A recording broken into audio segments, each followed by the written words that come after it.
부부가 있었습니다. 두 부부는 너무 서로 사랑해서 서로가 없으면 안 되는 그런 사이였습니다. 물론 가끔씩은 남자가 잘못을 했습니다.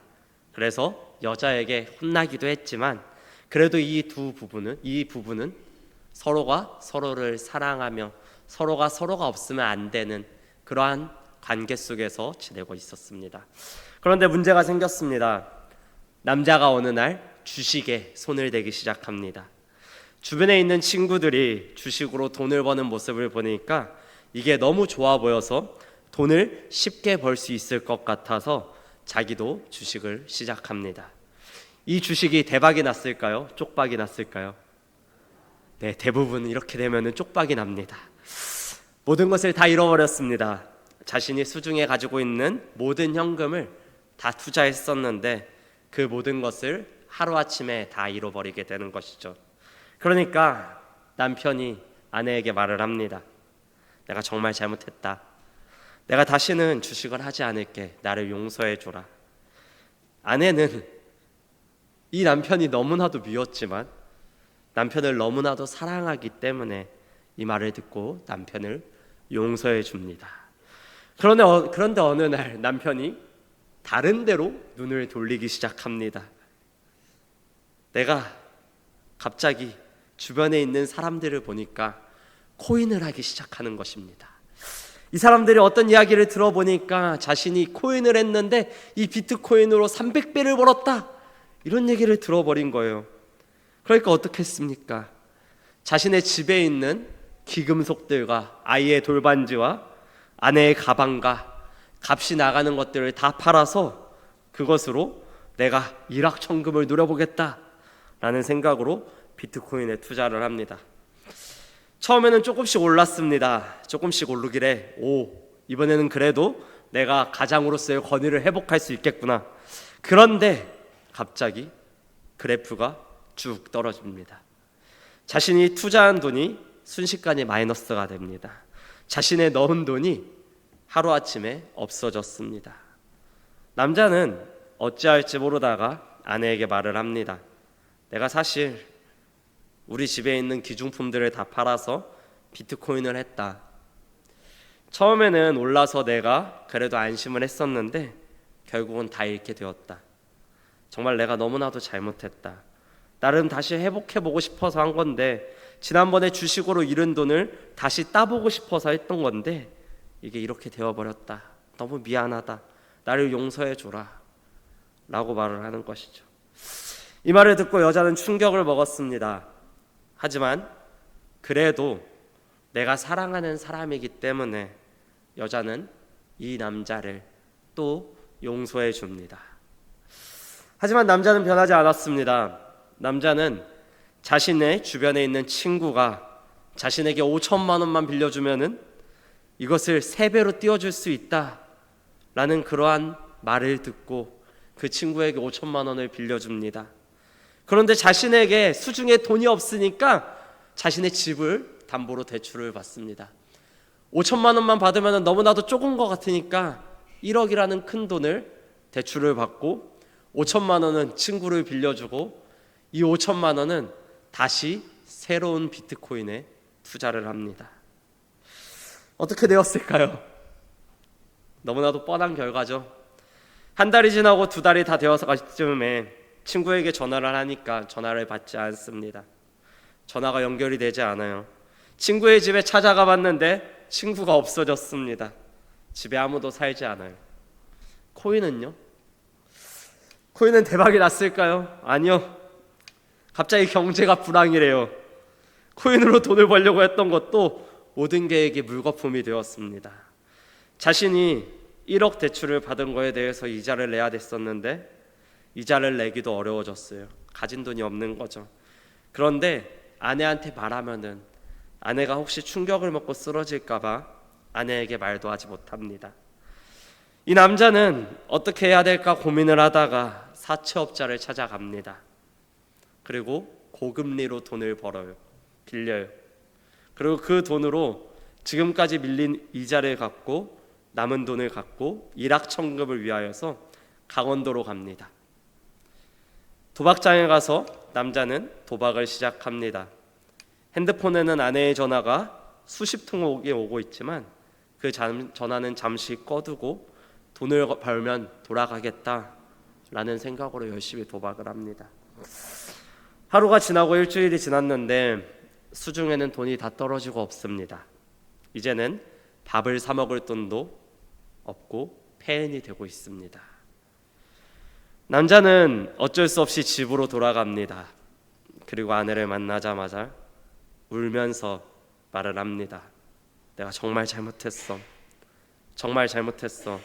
내가 진짜 잠깐 미쳤었나 봐. 정말 미안해. 나 좀 용서해줘. 그래도 우리 너무나도 사랑했었잖아. 그래도 우리 너무나도 사랑했었잖아. 여자는 말을 합니다. 내가 너 돈을 갚아준 게 네 뒤치다꺼리 한 게 벌써 7번째야. 너가 주식으로 날린 돈, 네가 코인으로 날린 돈, 네가 사기당한 돈, 네가 도박으로 날린 돈, 그 모든 돈을 내가 다 너 대신에 갚아줬는데 그걸 얼마나 힘들게 갚아줬는데 도대체 넌 무슨 낯짝이야? 이제 내 인생에서 사라져줘. 이제 우리 헤어지자. 제발 나를 너로부터 구원해줘. 너 좋다고 하는 그 친구들에게 가. 그 친구들에게 가서 그 친구들에게 그 돈을 갚아달라고 말을 해. 나는 이제 지쳤어.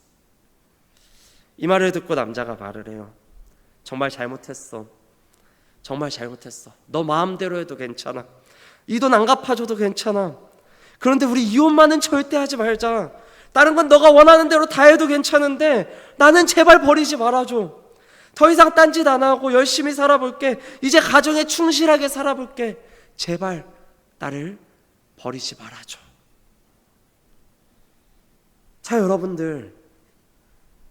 여러분들이라면은 이 여자에게 어떻게 말을 해주고 싶으십니까? 여러분들이라면, 여러분들이 이 여자의 친구라고 한다면은 여러분들이 이 여자에게 뭐라고 말하실 것입니까? 네, 헤어지라고요. 당장 이혼해버리라고요. 저 남자는 쓰레기 같은 놈이라고요. 사람은 절대 안 바뀐다고요. 정신 좀 차리라고요. 너 인생을 살라고 이야기할 것입니다. 그런데 그녀는 너무나도 마음이 괴로워요. 내가 이 남편을 다시 받아주면 이 남편이 또 나에게 사기를 치지는 않을까? 이혼하자고 말을 하긴 했지만 이미 나는 많이 지쳤지만 정말 꼴도 보기 싫은데 저 남자가 저렇게 울고 있는 모습을 보니까, 괴로워하는 모습을 보니까 내가 너무 괴로운 거죠. 이런 나도 짜증이 납니다. 그래서 근심하는 거죠. 이 이야기는 누구의 이야기일까요? 네, 이 이야기는 이스라엘과 하나님의 이야기입니다. 이야기 속에서 남자인 이스라엘은 이야기 속에서 여자인 하나님에게 계속해서 잘못을 합니다. 이야기 속에 등장한 주식, 비트코인, 투자, 도박 이런 것들은 이스라엘 백성들이 한 우상 숭배를 이야기합니다. 이스라엘 백성들은 계속해서 우상 숭배를 했습니다. 하나님을 버리고 그들은 자신의 우상으로부터 자신의 배를 채워보려고 했습니다. 하나님께서는 그들을 너무나도 사랑하시기 때문에 이스라엘을 용서해 주셨지만 이스라엘 백성들은 계속해서 하나님을 버리고 우상 숭배를 했습니다. 이제는 안 그럴게요. 제발 나를 용서해 주세요. 나의 빚을 제발 좀 갚아주세요 라고 말한 이스라엘은 계속해서 변하지 않았습니다.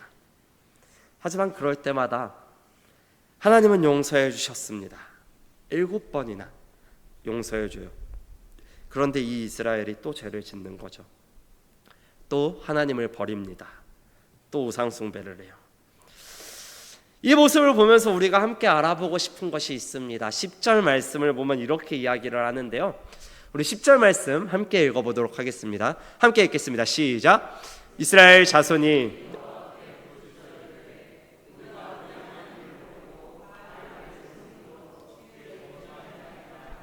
네, 10절을 보면 내가 주께 범죄하였나이다 라고 말을 하고 있는데요, 이스라엘은 하나님께 하나님 내가 잘못했습니다 라고 말을 하는데, 이 말은 정말 잘못했습니다, 용서해 주세요 라는 말이 아니라요, 하나님 나를 살려주세요 라는 의미입니다.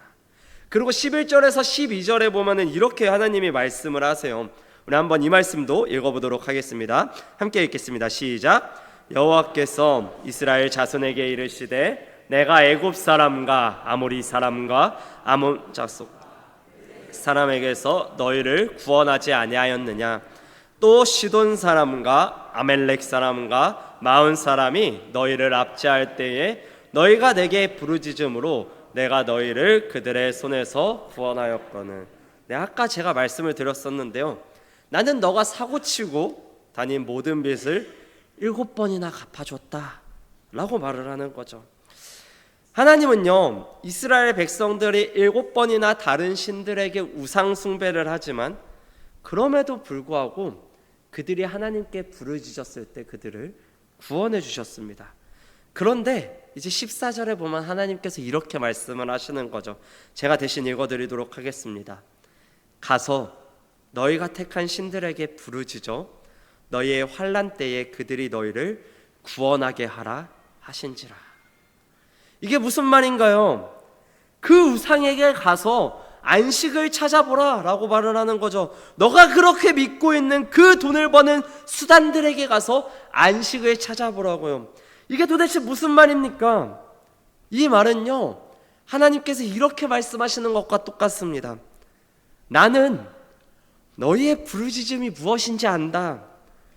너희는 그저 주식이든 비트코인이든 도박이든 나든 너를 도와주기만 하면 장땡이라는 것 아니냐? 너의 빚을 갚아주기만 하면, 너가 돈을 벌게만 해준다면은 그게 여호와이든 바알이든 상관없다는 말 아니냐? 라고 말씀하시는 거죠. 한번 생각해 봤으면 좋겠습니다. 우리는 많은 경우 회개를 합니다. 그런데 우리가 회개를 하는 가장 깊은 동기가 무엇입니까? 우리는 하나님께 종종 잘못했다, 용서해달라고 말을 하는데, 여러분들이 정말 울고불고 하면서 힘들게 회개했던 적이 언제였습니까? 많은 경우는요, 내 삶에 어떤 큰 문제가 생겼을 때 회개를 합니다. 내가 어려움을 겪거나 환난을 겪으면 이런 생각이 드는 거죠. 아, 내가 하나님 앞에 잘못을 해서 하나님이 지금 나를 치고 계시는구나, 이런 생각을 합니다. 이거는 사실일 수도 있고 아닐 수도 있는데, 어쨌든 무슨 잘못을 했다고 해봅시다. 그런데 내 삶이 공고하다고 해봅시다. 그런데 그때 우리가 회개를 하는데 우리 마음속에 가장 깊은 동기를 한번 생각해 보자고요. 여러분들은 회개를 하실 때 정말로 하나님, 제가 하나님이 아닌 다른 것으로부터 다른 것을 섬기고 그 안에서 안식을 찾으려고 했습니다. 주님, 저를 용서해 주세요. 제가 잘못했습니다. 라고 기도하셨습니까? 아니요. 대부분은 하나님, 지금 내가 너무나도 고통스럽습니다. 이 고통스러운 상황에서 나를 건져주세요. 라고 기도를 할 것입니다.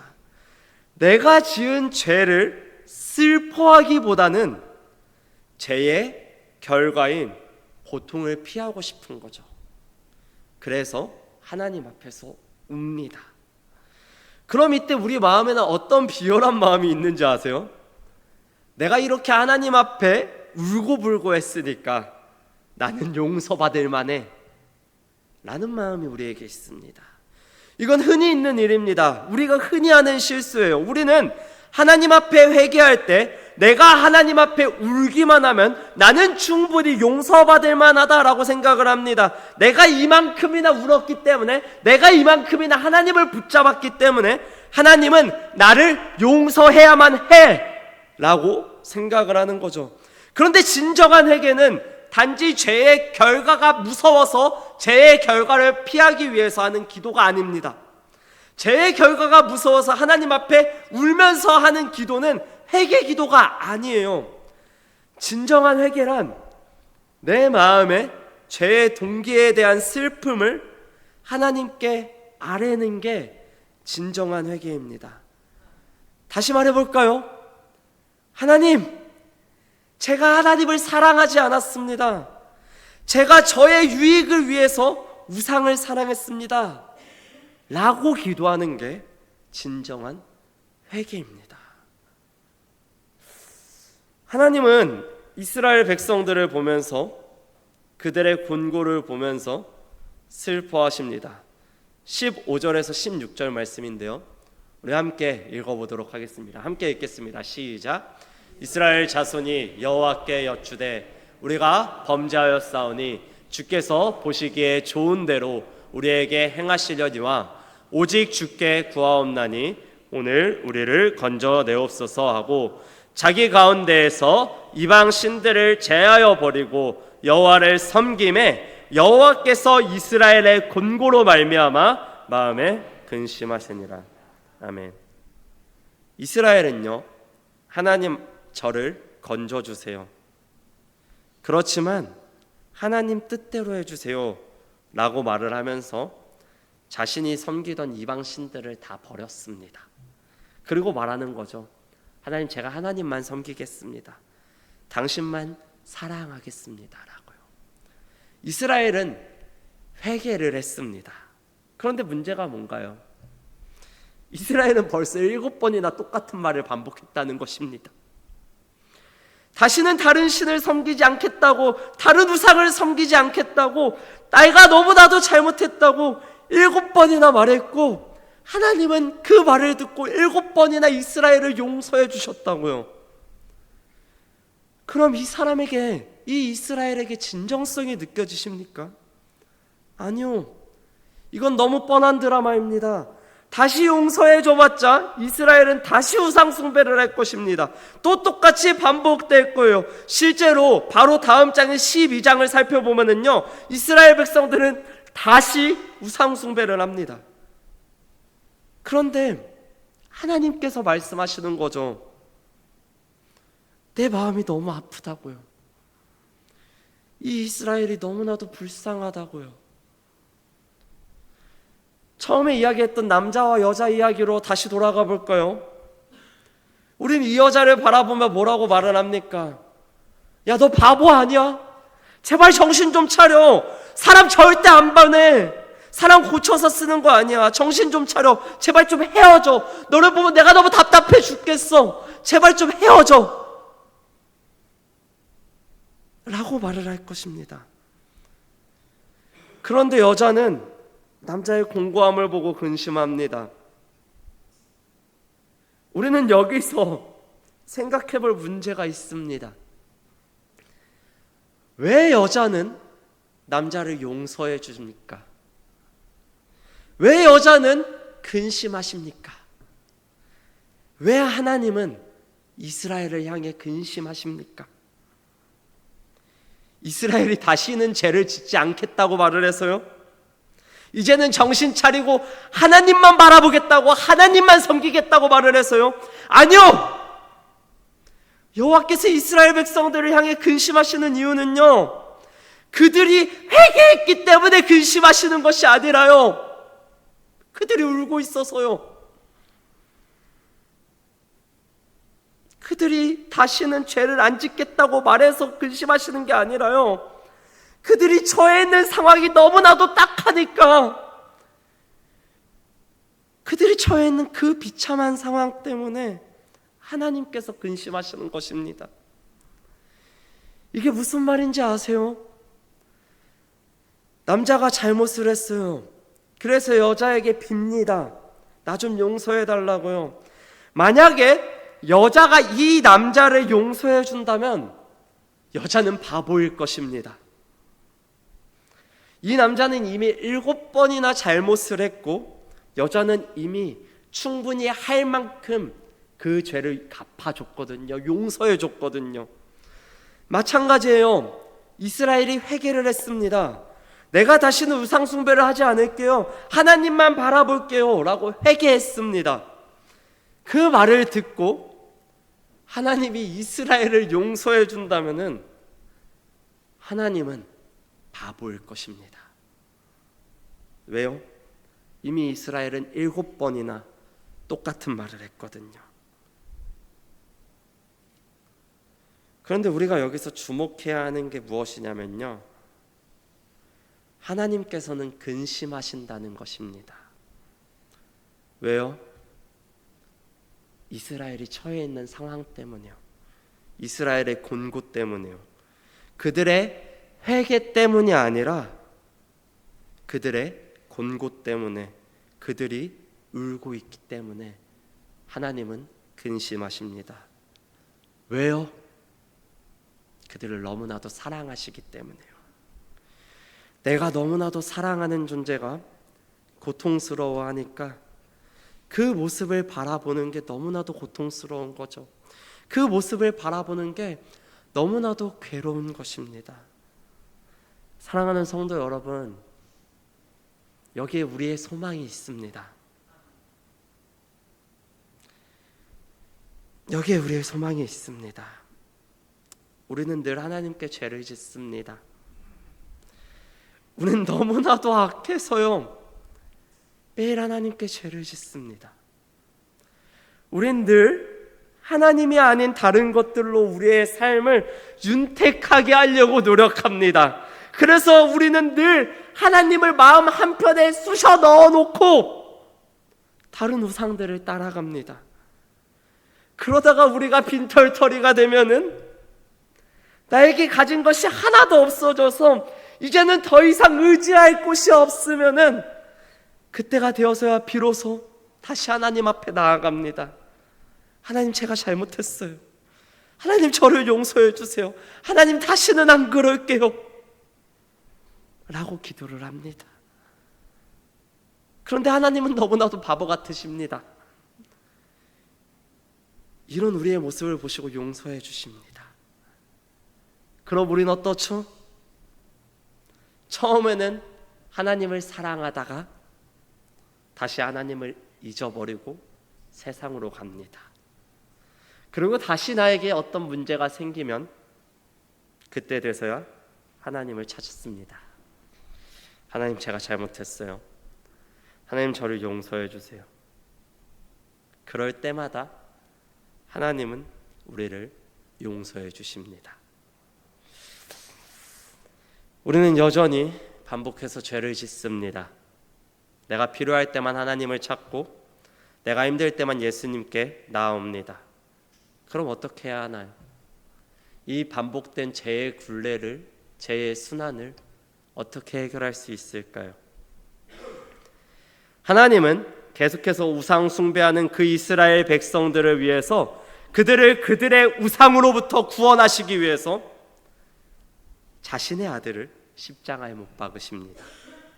원래는 우리가 그 고통을 받았어야 마땅했는데 우리가 파산을 신청하고 우리가 더 이상은 못 살겠습니다 라고 해야 마땅한데, 그 죄의 고통을 우리가 받았어야 마땅했는데 죄 없으신 그분이 우리를 대신하여서 우리의 죄를 속량해 주셨습니다. 그 죄의 값을 대신 치러주셨습니다. 우리는 여전히 죄를 짓고 우리는 여전히 우상을 숭배하지만 더 이상 우리가 그 죄의 값을 치르지 않아도 괜찮게 되었습니다. 왜요? 우리 대신 그분이 십자가에 못 박히셨기 때문에요. 우리의 죄를 짊어지시고 그 십자가에 예수 그리스도께서 못 박히셨기 때문에요. 사랑하는 예한교회 성도 여러분, 여기에 우리의 소망이 있습니다. 오직 그리스도께 우리의 소망이 있습니다. 이 반복되는 죄의 굴레를 해결할 수 있는 유일한 길은 오직 예수 그리스도 안에 있습니다. 그리스도께로 오십시오. 우리를 너무나도 사랑하시는 그분의 사랑 안에 거하시는 저와 여러분들이 되었으면 좋겠습니다. 우리는 늘 죄를 짓고 하나님께 늘 회개하겠지만, 회개하고도 우리는 또 죄를 짓는 그런 연약한 존재들이지만, 하나님께서는 우리를 너무나도 사랑하시기 때문에 예수 그리스도의 그 십자가로 말미암아 우리를 구원해 주실 것입니다. 그 십자가를 의지하는 그 예수 그리스도를 의지하는 저와 여러분들이 되었으면 좋겠습니다.